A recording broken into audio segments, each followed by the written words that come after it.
বারো আউলিয়ার পুণ্যভূমি খ্যাত চট্টগ্রাম বন্দরের সুবাদে এখানে হাজার বছর আগে থেকেই যাতায়াত ছিল আরব বণিকদের। তবে ইসলাম প্রচারের শুরু হয় অলি আউলিয়াদের হাত ধরেই।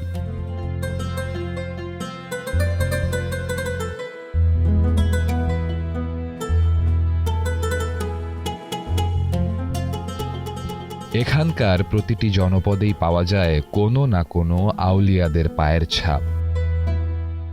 অবকাঠামোয় দেখা মিলে ইসলামের প্রাচীন সংস্কৃতির নিদর্শন। তারই একটি চন্দনপুরা বড় মসজিদ, অনেকের কাছে তাজ মসজিদ বা তাজ হামিদিয়া মসজিদ নামেও যার পরিচিতি। বন্দরনগরী চট্টগ্রামে ঐতিহ্যবাহী মসজিদ, প্রাচীনতম শাহী জামে মসজিদ। এজন্য এই মসজিদের বিভিন্ন সুন্দর কারুকার্যগুলা, সুনিপুণ কারুকার্যগুলো দেখার জন্য বিভিন্ন ভার্সিটি থেকে, বিভিন্ন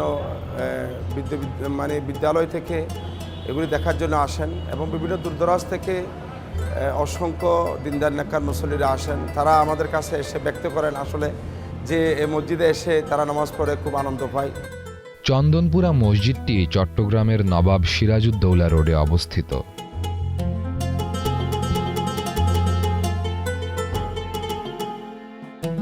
নয়নাভিরাম এ মসজিদ কেবল ধর্মীয় উপাসনালয় নয়, বরং অনেক ইতিহাসের সাক্ষী হয়ে ঠায় দাঁড়িয়ে আছে যেন।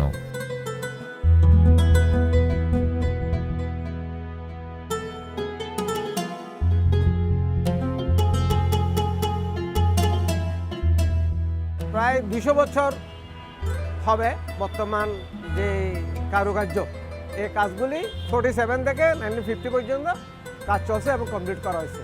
আসলে বলতে গেলে এটা অনেক পুরনো মসজিদ। আমাদের মা বাবার কাছ থেকে শুনেছি এবং আমার নানারাও অনেকে নামাজ পড়তে এখানে, মামারাও পড়তো, সেই সুবাদে আমরাই পড়ে আসতেছি। এই মসজিদে নামাজ পড়ে অনেক স্যাটিসফাই, অনেক সন্তুষ্ট লাগে, অনেক ভালোই লাগে। প্রায় 1981 ইংরেজি থেকে নামাজ পড়তেছি। হ্যাঁ, কন্টিনিউয়াস আছি।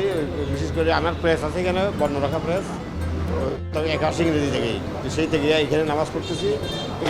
এটা হয়েছিল 1950 সালে। এখানে অনেক বুজুর্গ ব্যক্তি এবং আমার পূর্বপুরুষরাও এখানে নামাজ পড়তে, আমরা পড়তে বংশানুক্রমে এটা 100 বছরে ঐতিহ্যবাহী একটা মসজিদ। মসজিদটির বয়স 150 বছরের বেশি। চট্টগ্রামের পর্যটন শিল্পের পরিচয় তুলে ধরতে মসজিদটির ছবি ব্যবহার করা হয় দেশ বিদেশের বিভিন্ন প্রকাশনায়। বাংলাদেশ গাইডস যেটা আছে সেটা একদম ফার্স্ট পেজে, আমাদের মসজিদের ফার্স্ট পেজে ছবিটা আছে এবং বিভিন্ন দেশের এয়ারপোর্টে এই মসজিদের ছবি রাখা হয়েছে। আর এটার দেখার জন্য আপনার ইউরোপ থেকে লোকজন প্রায় আসে এখানে। আর এখানে মুসল্লির সমাগমটা আল্লাহর একটা রহমত, অনেক দূর থেকে মুসল্লিরা এখানে আসে নামাজ পড়ার জন্য, ওনারা যে একটা তৃপ্তি পায়। মসজিদের চারদিকে লাল, সবুজ, হলুদ সহ হরেক রং ব্যবহার করা হয়েছে স্থাপনার প্রতিটি অংশে। লতাপাতার নকশা আর নানান কারুকাজে সৌন্দর্য ফুটিয়ে তোলা হয়েছে সুনিপুণ হাতে। অনেক দূর থেকে দেখা যায় মসজিদটির বাহ্যিক সৌন্দর্য।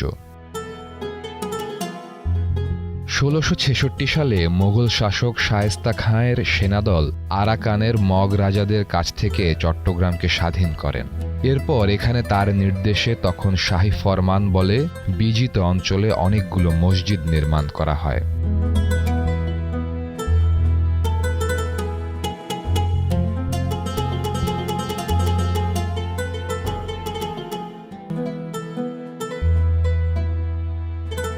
মোগল স্থাপনা শিল্পের আদলে 1870 সালে মাটি ও চুন সুরকির দেওয়াল ও টিনের ছাদের মসজিদ প্রতিষ্ঠা করেন আব্দুল হামিদ মাস্টার। মোট 13 শতক জায়গায় মসজিদটি প্রতিষ্ঠিত। তখনও মাটির দেওয়ালে কারুকাজে ভরপুর ছিল। তার বংশধর ব্রিটিশ সরকারের ঠিকাদার আবু সৈয়দ দোভাষ 1947 সালে এই মসজিদের সংস্কার কাজে হাত দেন, যা শেষ হতে লাগে টানা 3 বছর। 1950 সালে সংস্কার কাজ শেষ হয়। মসজিদের কারিগর ও নির্মাণ সামগ্রী ভারত থেকে আনা হয়।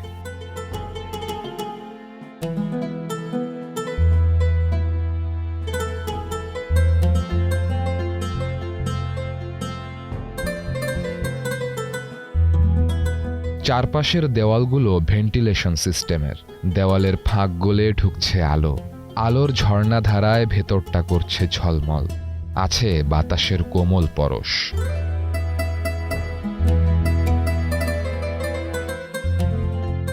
13 শতক জায়গার ওপর দোতলা মসজিদটি গড়ে তোলা হয়েছে। মসজিদে রয়েছে ছোট বড় 15টি গম্বুজ। প্রতিটি গম্বুজে যাওয়ার জন্য আছে সিঁড়ি। গম্বুজ ও সিঁড়িতে ফুটিয়ে তোলা হয়েছে মোগল স্থাপত্য নিদর্শনের প্রতিচ্ছবি।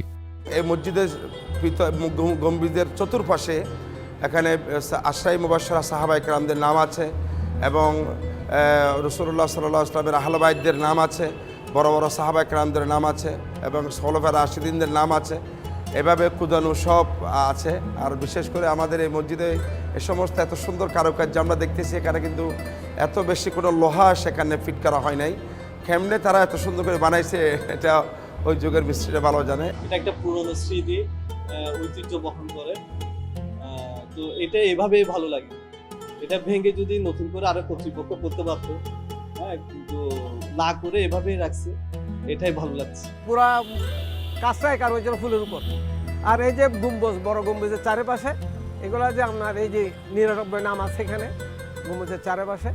মূল স্ট্রাকচার থেকে আমরা আবার দক্ষিণ পাশে বাড়াইছি। আপনার হাউজের ওই পাশটা আমরা করেছি। এটা আমরা যখন এখানে মাশাআল্লাহ মুসল্লি, বর্তমানে এত মুসল্লি আপনার রাস্তা ব্লক করে নামাজ পড়াতে হয়।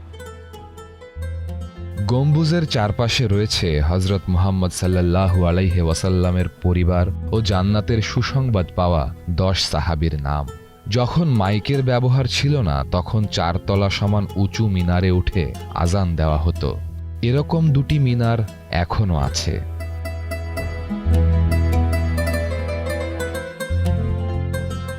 বর্তমানে প্রতি 5 বছর পর পর এর রং করা হয়। এ মসজিদের বড় গম্বুজটি ছিল প্রায় 13 মণ রূপা ও পিতলের তৈরি।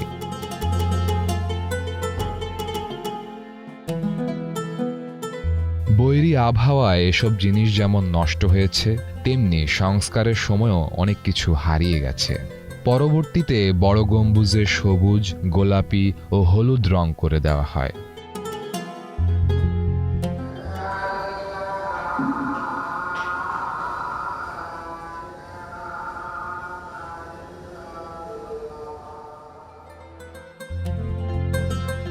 প্রতিদিনই নতুন নতুন মুসল্লি এ মসজিদে নামাজ পড়তে ও দেখতে আসেন।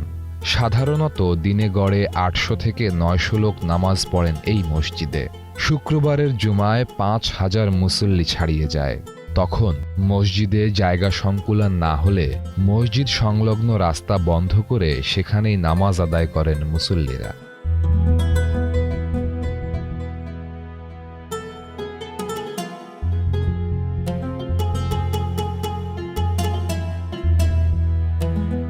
মসজিদটিতে রয়েছে দুর্লভ ইসলামী নিদর্শনাবলী সমৃদ্ধ সংগ্রহশালা, যা দেখার জন্য দেশের বিভিন্ন প্রান্ত থেকে পর্যটকেরা এখানে আসেন।